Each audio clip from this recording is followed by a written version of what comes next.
object and centered object. And then, after that, you will get your notebook and put your answer in your notebook. And then identify which organs did you use. Okay, you understand? Yes. Okay. And for the grade 4, I have here this activity called matching type. So I have here matching cards, which is sense organs and its functions. So you will match this and then by pair, and you will match this, and after that you will discuss it by your pair and put your answer in the notebook. Understand? Yes, teacher. And for the grade 5, I have here an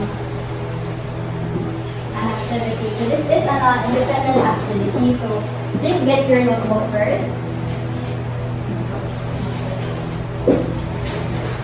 And here you can see copy this, and then you can see there are 2 columns. The first one is digestive system and the respiratory system. So please copy this and answer it silently.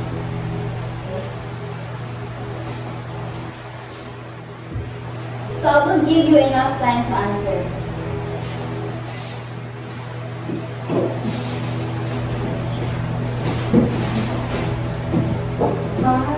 Okay, now you're done, class. Not yet, teacher. Please take your time.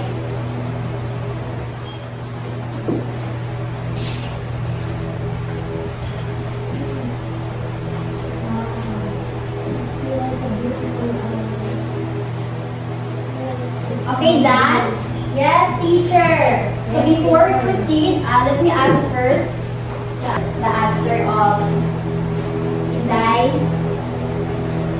Teacher, I use my eyes to see the rock. Okay, very good. I use my nose to smell the perfume. And I use my hand to feel the softness of the sponge. Okay, very good. Thank you. And for the grade 4, mana po mga Inday? Yes, teacher. So, unsa man ang inyong kuan sa inyong paghatag ng matching cards? We have the eyes, the ear, and the heart. And what function ay unsay ka ng functions nila sa kanang kuan? The eyes helps us to see. The Very heart good. pumps blood throughout the body, while the ears helps us hear sound. Okay, very good. So for grade 5, nakumar na ba yung mga kanitay? Yes, teacher. So the rest, pass your notebook, please.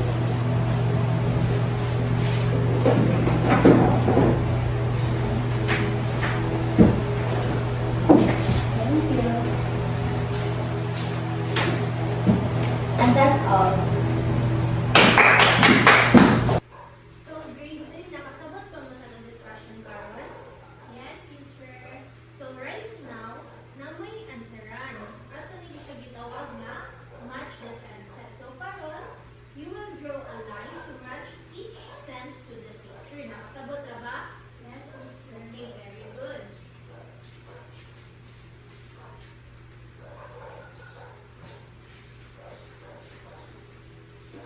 Grade 4, nakasabot na ba sa discussion today? Yes, teacher. Okay, so now, mag-answer po, na pag may answeranan, itawag ta ng word na go.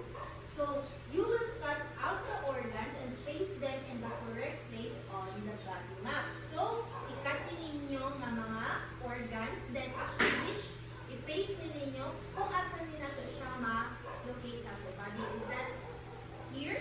Yes, teacher. Okay, very good.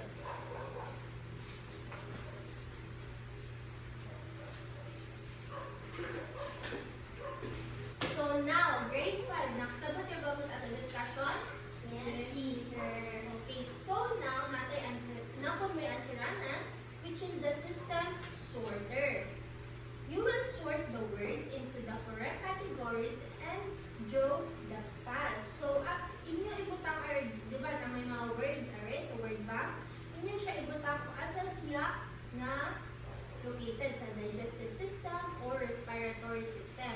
And dapat in order na siya pagbutang. Okay, understood? Yes, teacher. Understood? Yes, teacher.